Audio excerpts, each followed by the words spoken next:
بھارت کے گزشتہ شب سویلین آبادی پر بزدلانہ اور افسوسناک حملے میں شہادتوں اور زخمیوں کی تعداد میں اضافہ ہوا ہے، جس میں اب تک کی اطلاعات کے مطابق 31 معصوم شہری شہید ہو چکے ہیں اور 57 زخمی ہو چکے ہیں۔ ان شہادتوں اور زخمیوں کے بڑھنے کی بڑی وجہ لائن آف کنٹرول پر بھارت کی جاری شدہ بلا اشتعال فائرنگ اور سیز فائر وائلیشنز ہیں۔ بھارت کے اس بزدلانہ حملے کی جتنی بھی مذمت کی جائے کم ہے۔ یہ حملہ، یہ 6 اور 7 کی شب بھارت کا مکروہ اور گھناؤنا چہرہ سب کے سامنے بے نقاب کرتی ہے کہ ہمارا دشمن اتنا کم ظرف اور بزدل ہے کہ اپنے سامنے مد مقابل فوج سے لڑنے کی بجائے وہ رات کو بزدلوں کی طرح چھپ کر معصوم شہریوں کو اور آبادیوں کو نشانہ بناتا ہے۔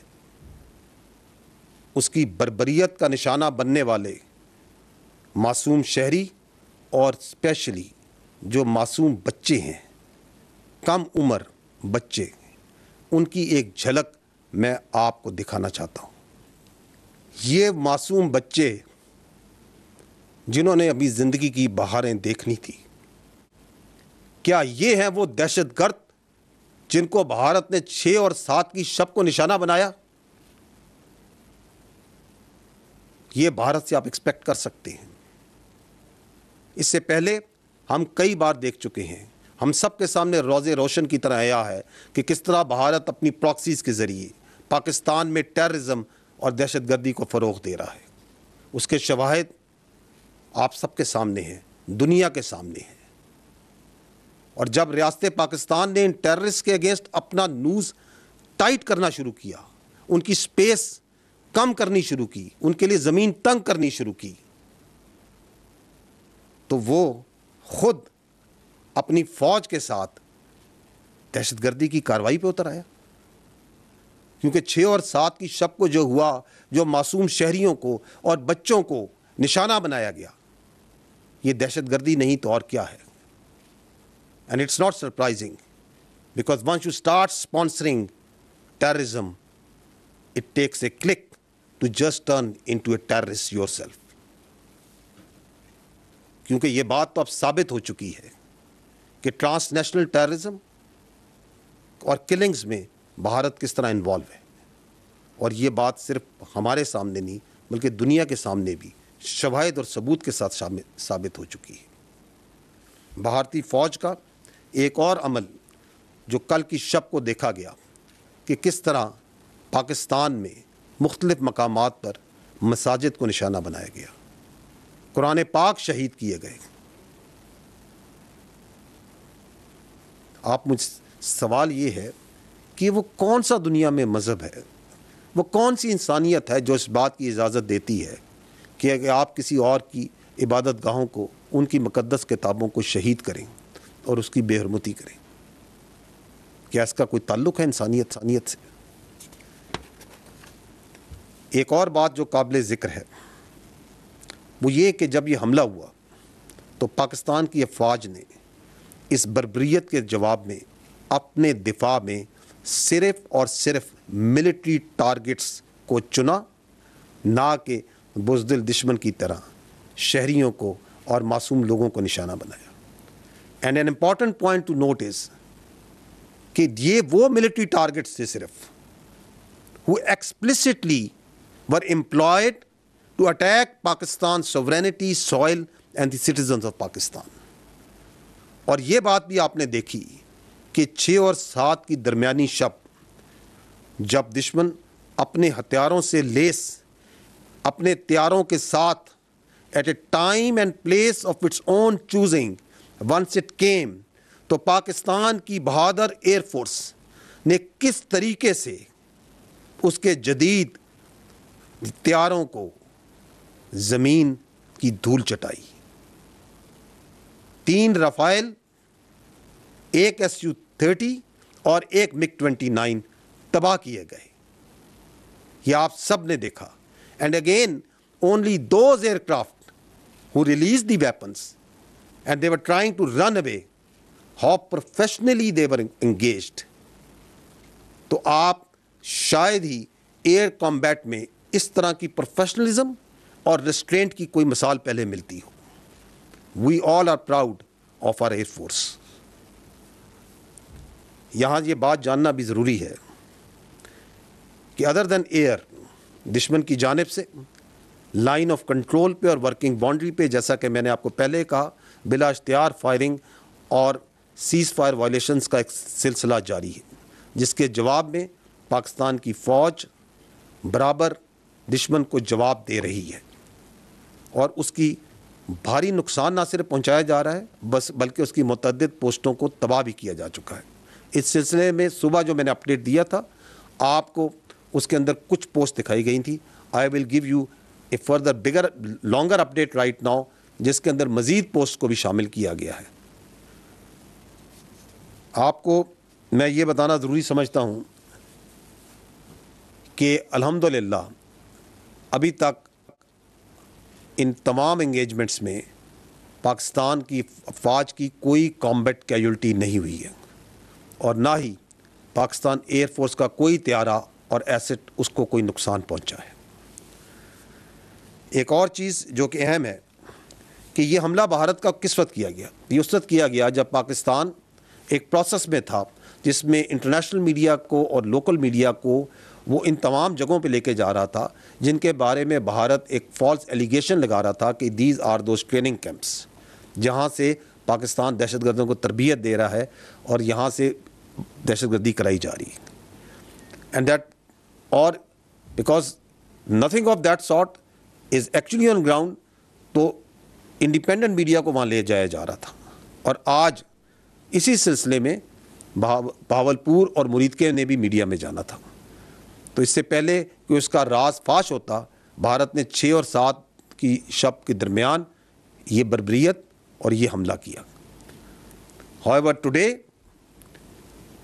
پاکستان کی حکومت نے انٹرنیشنل میڈیا کو اور لوکل میڈیا کو تقریباً 150 کے قریب صحافیوں کو ان جگہوں پہ لے کے گیا ہے. بہاولپور گئے ہیں، مریدکے گئے ہیں، کوٹلی گئے ہیں اور مظفر آباد گئے ہیں، اور وہ تمام خیالی ٹریننگ کیمپس اور دہشت گرد کی خیالی اماجگاہیں ان کو ان انڈیپینڈنٹ جرنلسٹ نے نہ صرف خود دیکھا ہے بلکہ وہاں پہ فلم بندی کی ہے، اس کی ویڈیوز بنائی ہیں. اور یہ آپ اس وقت دنیا میڈیا کی وساطت سے، فری میڈیا کی وساطت سے اس کو دیکھ رہی ہے اور خود اپنی ججمنٹ لے رہی ہے کہ کیا وہاں پہ کوئی دہشت گردی تھی، اس کے کوئی آثار تھے، یا وہ مساجد تھیں جہاں پہ آپ نے دیکھا جس طرح انہیں شہید کیا گیا، جہاں قرآن شہید کیے گئے، یا وہاں پہ وہ گھر تھے، وہ کوارٹرز تھے، وہ معصوم غریب لوگ رہ رہے تھے وہاں پہ اور اپنی زندگیاں گزار رہے تھے. میں نیکسٹ پوائنٹ میں یہ کہنا چاہوں گا کہ other than the damage that you have seen that was inflicted by this blatant aggression that was done, there was yet another threat that happened on the night of 6th and 7th، اور وہ تھی international اور domestic flying کے against. کس طرح جب یہ year سے اٹیک لانچ کیا گیا تو اس وقت 57 فلائٹس ور ان ایئر. آپ اس کلپ آپ شارٹ میں دیکھ سکتے ہیں کہ دیر ور ملٹیپل فلائٹس جو اس وقت ایئر میں تھیں، اور اس میں جو سینکڑوں ہزاروں جو مسافر تھے، their lives were put in grave danger. یہ فلائٹس نہ صرف پاکستان کی تھیں، پاکستان کی ایئر لائنس کی تھیں، اس میں سعودیہ کی بھی تھیں، اس میں قطر کی بھی تھیں، ایمریٹس کی بھی تھیں، اتحاد کی بھی تھیں، گلف ایئر کی بھی تھیں، چائنا کی بھی فلائٹس تھیں، کورین بھی تھیں، تھائی بھی تھیں، اور بہت سی جگہوں کی فلائٹس تھیں. اور ان تمام پیسنجرز کو بھارت نے اپنی ایگریشن کی بھینٹ چڑھانے کے لیے خطرے میں ڈالا. I don't think there has ever been something like that has happened in warfare before, if you can call this warfare or what else we can name it. Another point that we observed we talked about it little in the morning کہ کس طرح جو Neelum Jhelum hydro power project ہے اس کے اوپر shelling کی گئی اور اس کو نشانہ بنایا گیا. امپورٹنٹ پوائنٹ ٹو نوٹ از کہ اس کے بارے میں آپ کی انٹرنیشنل جو کمیونٹی ہے یا کنونشنز ہیں وہ کیا کہتے ہیں. I will take a minute so as to bring to your notice کہ article 54 of the 1977 additional protocol of Geneva convention, کیونکہ یہ کچھ کنونشنز ہیں، کچھ نارمز ہیں جس کے مطابق تمام ممالک ایک دوسرے اس آرڈر میں زندہ ہیں. تو آرٹیکل 54 جنیوا کنونشن کا کیا کہتا ہے؟ وہ کہتا ہے it is prohibited to attack, destroy, remove اور render useless objects which are indispensable to the survival of the civilian population. اور اس میں سچ ایز میں وہ کہتا ہے that includes drinking water installations and supplies and irrigation works. اور additional protocol 1 of Geneva convention کا آرٹیکل 56 ایون مور ایکسپلسٹلی کہتا ہے works and installations containing dangerous forces namely dams, dikes and nuclear electrical generating stations shall not be made the object of attack, even where these objects are military objectives, if such attack may cause the release of dangerous forces and consequent severe losses amongst the civilian population. یہ وہ conventions ہیں جن کے ذریعے آپ، میں اور مہذب دنیا ایک دوسرے کے ساتھ رہنا پسند کرتی ہے اور رہتی ہے. اور جب آپ ہائیڈرو پاور اسٹرکچرس کو، جب آپ ڈیمز کو نشانہ بناتے ہیں تو you are in blatant violation of all these norms.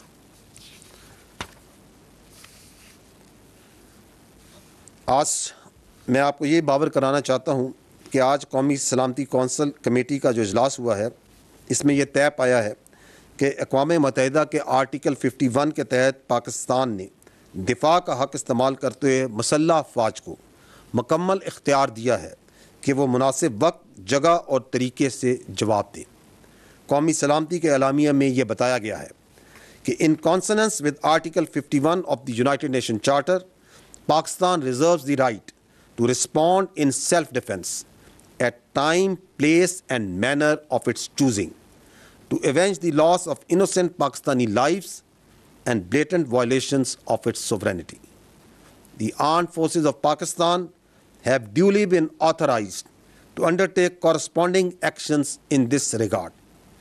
Pakistan remains committed to peace with dignity and honor and reiterates that it shall never allow any violation of its sovereignty, territorial integrity, or permit any harm to its proud people. آخر میں صرف یہ کہنا چاہوں گا کہ قوم کو افواج پاکستان پہ اور افواج پاکستان کو اپنی بہادر قوم پر فخر ہے،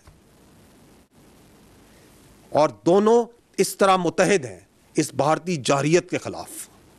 اور ہم اپنے اس عزم کا اعادہ کرتے ہیں کہ ہماری امن کی خواہش، ہماری امن کی شدید خواہش کو کبھی بھی کمزوری نہ سمجھا جائے، کیونکہ اپنے عوام کے تحفظ پر، اپنی زمین کے تحفظ پر افواج پاکستان کبھی کوئی سمجھوتا نہیں کریں گی. میں یہاں پر پوری پاکستانی قوم کو خراج تحسین پیش کرنا چاہتا ہوں افواج پاکستان کی جانب سے کہ کس طرح اس بھارتی جارحیت کے اوپر وہ یکجا ہو کر نکلیں، یک زبان ہو کر بولیں، اور کس طرح افواج پاکستان کے ساتھ کندھے سے کندھا ملا کر اس کے سامنے سیسا پلائی ہوئی دیوار کی طرح کھڑی ہیں. آپ سب اپنے ارد گرد، اپنے گھروں میں، اپنے گلی محلوں میں، اپنے شہروں میں، اپنے گاؤں میں اس جگانگت کو، اس ریزالو کو، اس اینگر کو یقیناً فیل کر رہے ہوں گے. آخر میں صرف یہ کہنا چاہوں گا کہ پاکستان کی غیور عوام کو پاکستان کی افواج یہ باور کرانا چاہتی ہیں کہ معصوم شہریوں کے ناحق خون کے آخری قطرے تک کا مکمل حساب لیا جائے گا انشاءاللہ. پاکستان زندہ باد، افواج پاکستان پائندہ باد.